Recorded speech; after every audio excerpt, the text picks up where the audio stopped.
I am here to help you shine your brilliance, access your genius, and align your body, mind, heart, and soul to live your best life.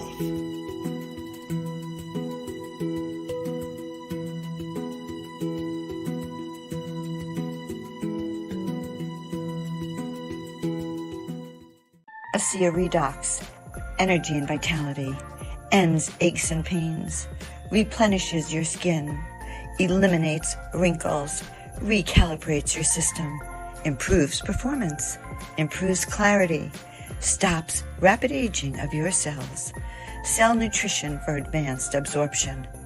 Live your best life now. Sign up today at shopasea.com/Joan of Angels.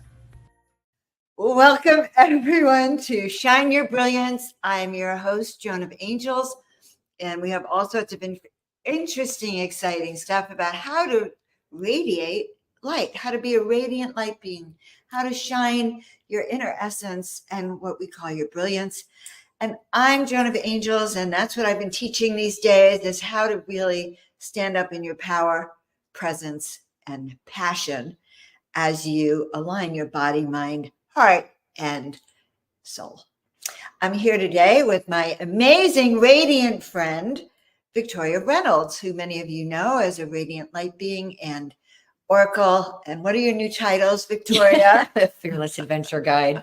Right, the Fearless Adventure Guide. I have her with me today. We're going to really be talking about not only how to shine your brilliance, but how to, how to what? Well, one of the things I love about this Shine Your Brilliance is that all of us have a brilliant mind. Whether we recognize it or not, we are all brilliant. And so it's about your brilliant mind, your brilliant heart, your brilliant purpose, and really owning the truth that all of us are a source of light on the planet. And that's what we came in for. So I think that's what we're talking about, right? Yes, that is what we're talking about. You know why it's so funny to do this interview with Victoria? Because we've been traveling on and off for several years together, and we've already talked about this so often, but we came here to sit on the show. And I think the first thing we're doing is actually we are shining our brilliance almost without saying anything. That's a good time. We did. So that's just, obviously we have a wobbly situation here. One of the things that we've been doing, because we've been traveling off and on, we're both digital nomads, and we chose to be roomies for a while. It's the first roomie of the 1980s. Right. And we have so much fun, and we lift each other up. We help each other shine brighter. We play in this world of imagination and in dance in the living room, and we have so much fun. And remembering that life is intended to be joyful, and it says it right there in the Bible, but people don't know, they actually have to go looking for it. And that spirituality and personal growth is supposed to be lighthearted and fun, and people make it so heavy. It's supposed to be light. Okay. So we're talking about that too. It's about like being more lighthearted, and that's also what that brilliance is that you're talking about. So right. we're here on the couch of our apartment. We're going to be leaving in a few weeks, and we wanted to share this space with you. That we already taught them something. To shine your brilliance, you need to be lighthearted. Yeah. You actually need to almost make fun of yourself sometimes, not take yourself so seriously, for sure. And to really look for the joy in everything. Who would think sitting down with her on the couch would be hysterically funny? But in a way, for some reason today it is. And I think it's because we're really stepping. So let's talk about how do we shine our brilliance, okay? You share one tool that you use to shine your brilliance, and I'm going to share another, besides laughter. Yeah, and lightheartedness, right? We got to approach everything, lighten up. Don't take it so seriously. Do not take it so seriously. So one of the things I started saying in my 20s, when I just first discovered self-improvement, and I started reading self-help books, and I went down this path that I didn't even know was a path of awakening back then. I started saying to myself, life is an adventure. Enjoy the ride. And some people would look at me and go, what are you talking about? And then other people would say, oh, that's such a great idea. So for me, that is how I've kept light over the years. And I didn't realize necessarily in my 20s that's what I was doing. But I have always seen life as an adventure of self-discovery, as an adventure of seeing the world. I've always had that. And I didn't call it fearlessness at the time because I wasn't fearless, but I always had a penchant for adventure and for wanting, and so I always saw the world differently than other people.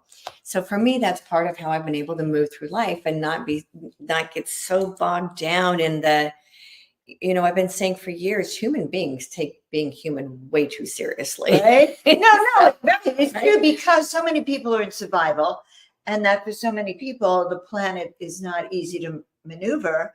So of course they're more serious about it. But I think it's interesting. You have your way of doing it, and I have mine. I take all my clients up to the top of the mountain, which is directly below the peak, and there's a cave. And it's a Joan of Angels cafe. And we're drinking chai tea. Seriously, chai tea with oat milk, guys. No, you can have whatever milk you want. But that's our favorite. But the point is that you're sitting up there and you're looking down at the traffic jam down below, which is the way I happen to see it. So I like to see if you have a clear path, or if you're going in a roundabout and stuck in a roundabout. I mean, that's how I show people. And if you're stuck in a roundabout, how in the world do you get out of there? Yeah. What do you have to let go of so you can navigate safely?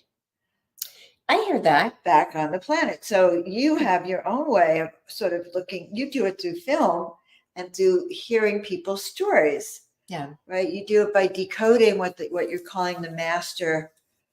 Oh, I haven't actually created it, but there's actually a new story formula that I'm calling the Master's Journey. It's a little bit, it's similar in some ways to the heroes and heroines journey, but the Master's Journey involves, it's a little bit more, well, the beginning is a little bit more traumatic. And those of us that came in to learn how to master the human experience, the opening scene tends to be a little bit more traumatic. The childhood tends to be a little more traumatic. And it's also about the ins and outs and ups and downs of this journey that we take as we're learning how to become masters of our own story and then become the teachers of that. So the story is a little bit different. The storyline's a little bit different for those who are here to be teachers than it is for those who are here to be heroes and heroines. So, well, right. But it's a way of looking at your life as if it's in a movie. And you know that if you see yourself as the main character of the movie, which all of you are, you're the main character in your own movie, you have your own consciousness, your thoughts create your own universe, then you can change that movie script. So you don't like what happened with your past, create a better father or a better mother. Put yourself in a family that loves you so much and empowers you and always is building you up. So you could create a story then, I'm thinking, about that. Yeah. And how you stood up and you twirled in your essence and you created a beautiful life for yourself. You can create that and play it in your mind. I'm trying to interpret what this is. You play it in your mind and it'll change your frequency, and it does.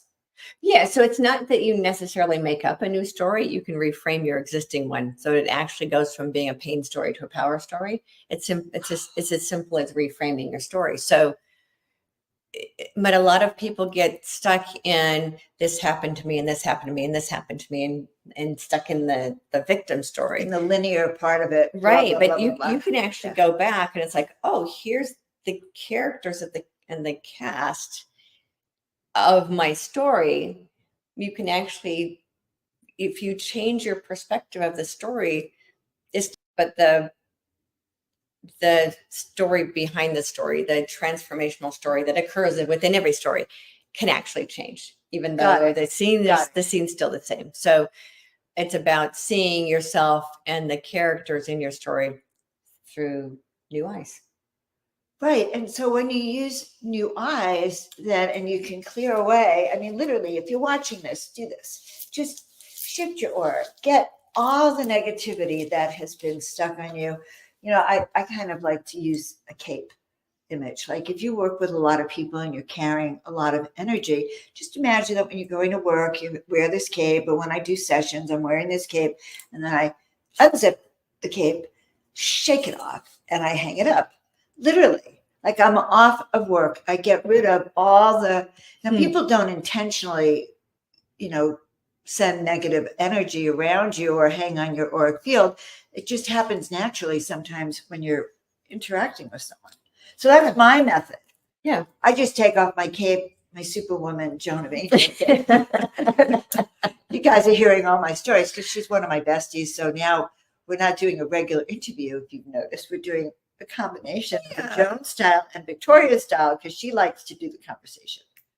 Yeah. And I mean, I like the conversations more than interviews because I think they're more interesting than ordinary interviews. And also, people get to see us, our personality, who we are as. Which is extraordinary. Yeah. Extraordinary. Yeah, we have so much fun together. My friend Victoria Reynolds. Last year, she unpinned from her house. I can give you a little backstory. So I helped coach her through selling her house. She put it all in storage. She went off to Egypt and Greece and London and the UK, spoke in all sorts of places, and had the most extraordinary year by unpinning herself. Now, I'm not saying all of you need to leave your home, but shifting during these times, especially going into the new earth, is important. We are in new times. There is no normal anymore, right? Well, there's a new kind of normal. It's whatever our normal is. So the normal that's been created for us is scary for other people.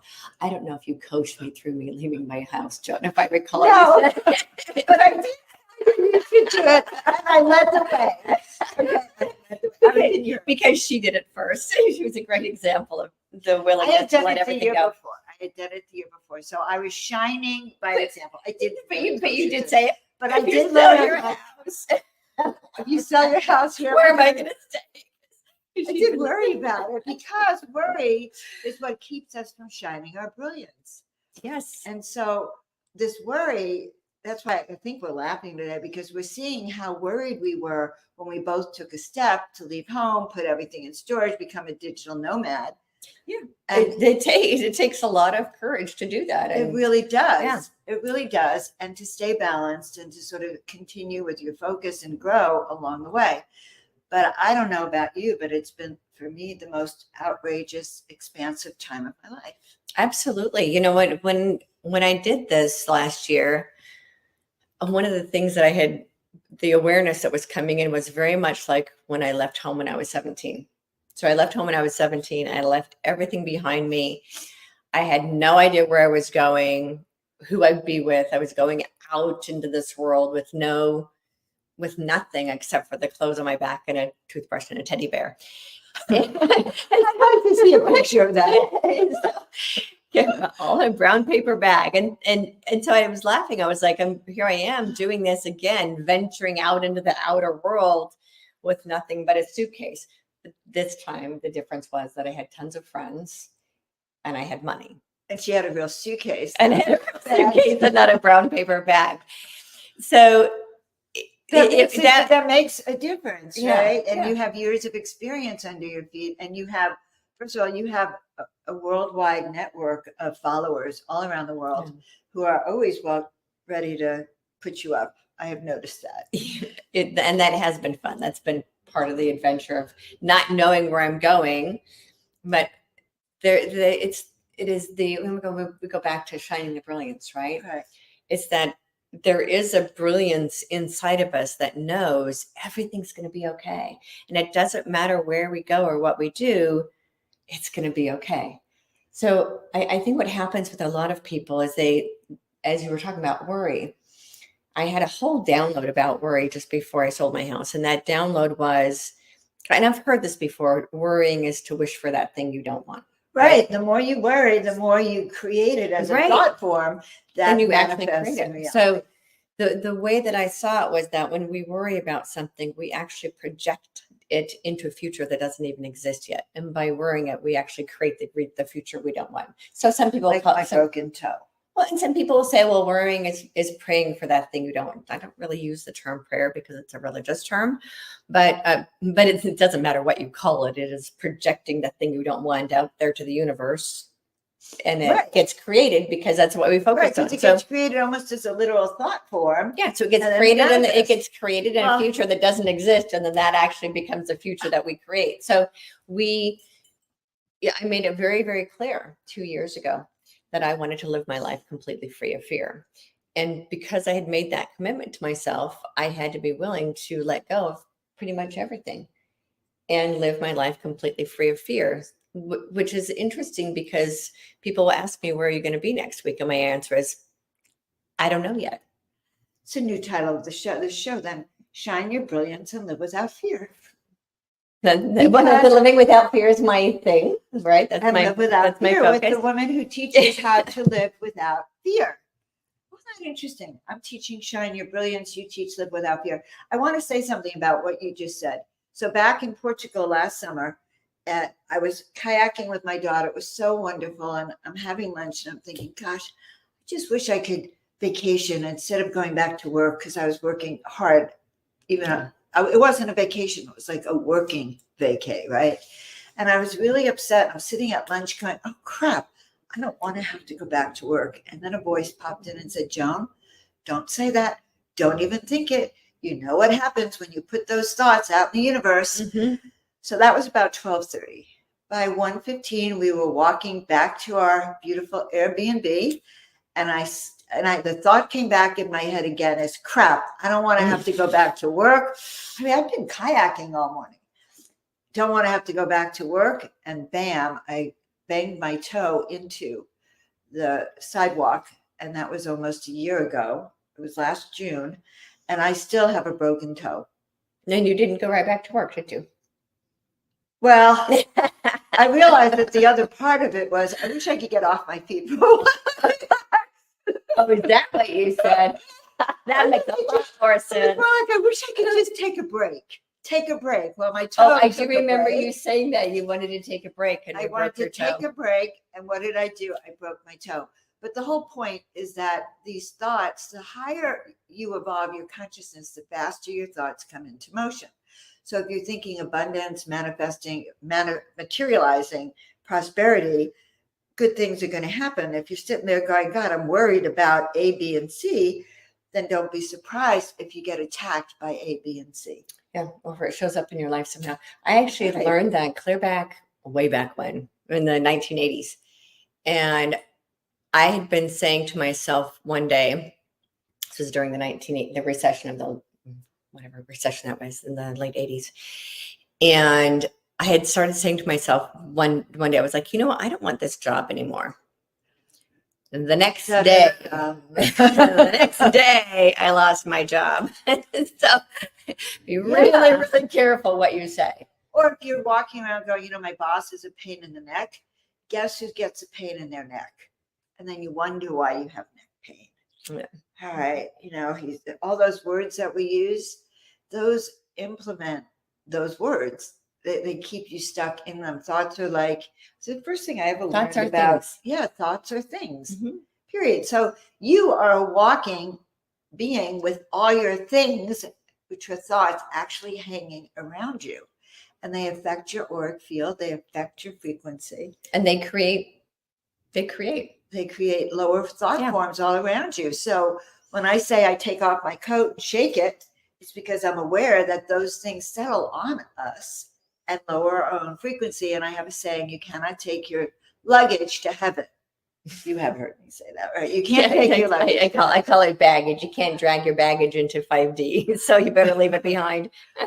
Right. So that's another way about shining your brilliance, though, or freeing your soul, is to unpin from all of those thought forms and energies you have been thinking about, usually unconscious, until you stop and hear yourself talk about it. Like people say, I'll kill you for it. Or they use these random words. It's like, really, you would kill for that? You would kill for a steak?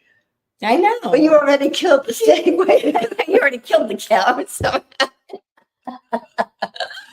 you know, I kill for that. Or Well, like I'd those give weird- anything for, really, that is how people get I'd give anything for whatever it is how a lot of people end up in undesirable situations. So we do need to be really, really careful.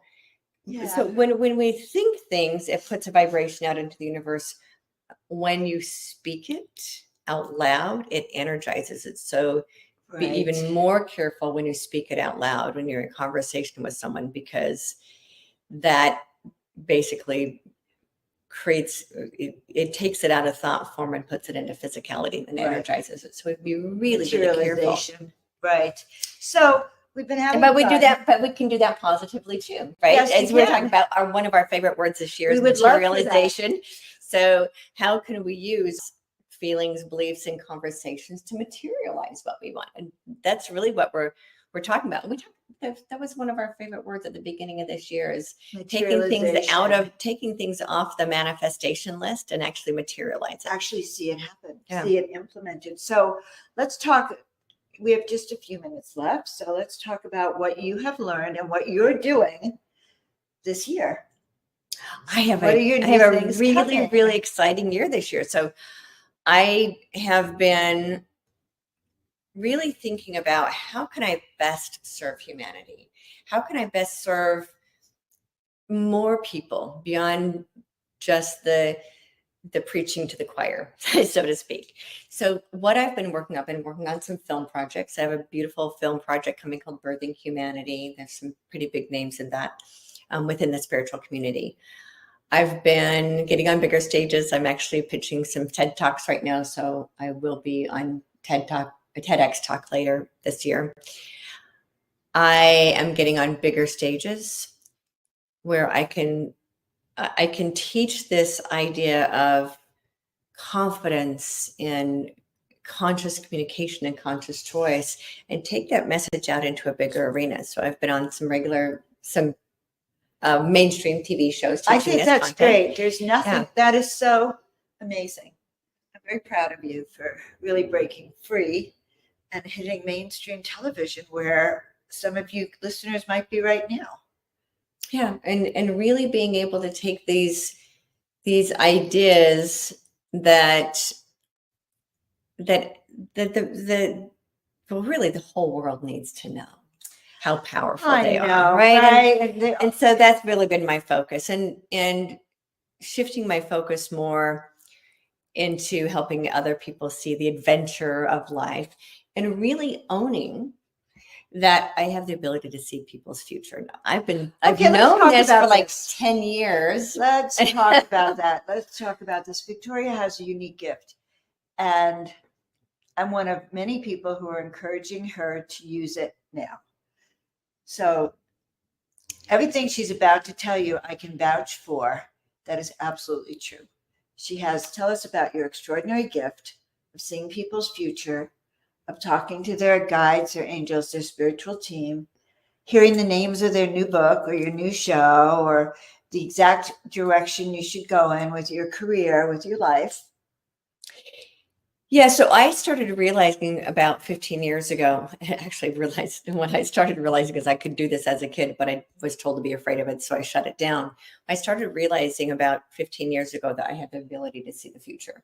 So I was laughing and calling myself, I'm a prophetess, but I don't like using the word prophet because it's a little Mormon term. No, it's not. It's a Bible term. Oh, it is. But the problem with the word prophet is that it tends to also be aligned with PROFIT. So, right. Oh, a prophet. And so a profiteer. Yeah. So I didn't use that term. So I would. Yeah, it's interesting because sometimes being a prophet, there's also some profiting that comes with it. So for the ancients, it was a person who had the ability to see the future, and then it got, now you have these ministers who proselytize and make money from it. And so a part of me was resistant to be able to say this. And so I, because I don't want my ego to be the thing that steps out in front of my work. So I was calling myself a prognosticator for a while, and then nobody knows what that actually means, but I could tell the future. I tend to be 15 years, 10, 15 years ahead. So a lot of the stuff that's happening on the planet right now, I've known about for years, and it's written in my notebooks. But when the messages come in, I didn't quite know what they meant. Right. Where now I'm like, oh, that's what that meant. Oh, that's what that meant. So collectively, I've been able to see the collective future for a long time. And that's what my book, Recreating Earth, is about. It's about the future of Earth. And you can get her books on Amazon, and I highly recommend you get all of them. Oh, yeah, I have one I just published a couple of weeks ago, and that one I haven't even started. You don't even have a cover to show it to you. Okay, but one of the things, like, if I want to know my future, what would I do? So what I started to realize is I have the ability to see other people's future, not just my own. And I'd start having sessions with people to help them negotiate their past and see their past with new eyes and reframe their pain stories. And then I started realizing that I had the ability to see other people's future and communicate with their higher self, their future self, their guides and guardians, their angelics, the elementals who work with them. So when I'm working with a client, I call in their entire team, and I actually get visuals and I hear words and the names of the books. Like, I can actually see the cover of their books and what their books are about, and or their YouTube channel, or wherever it is that you decide to have your show. I can actually see all that.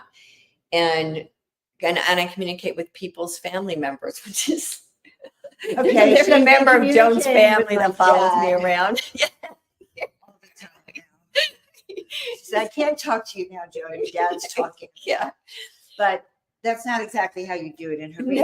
No, and I actually do when my sessions close out, I do ask that people's teams, I end that communication, because otherwise they're hanging. I have entourage of clients, family members hanging around. So that's why you have to use this cape.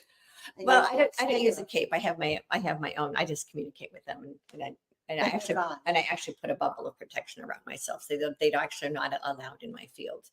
Only when I call them in, then I can communicate with them, and then I cut the communication, and then they're not in my field anymore. Is my dad not listening to you? No, because he's not allowed to. It's only when I ask him for something. Got it. Okay, but and the other thing I had to learn over the years is to not get into people's fields unless they ask for it. That's kind of like an invasion of privacy. So, for example, someone asked me, like, the studio was on a couple of days ago. So she said, "So can you read my mind?" And I said, "No." I set very clear parameters. I am not allowed into people's heads unless they ask me. So I've learned over the years how to put this bubble around myself and this unified field that I create with my clients, so that only the information, only their highest divine truth is allowed us to enter, and anything that is not aligned with the truth isn't allowed to enter the communication. And then when the communication is finished, the communication is finished. You are, right. And you're very good at it. So tell us what you're offering. Like, let my audience know how they can shine their brilliance with Victoria Reynolds, who would help them A, B, and C.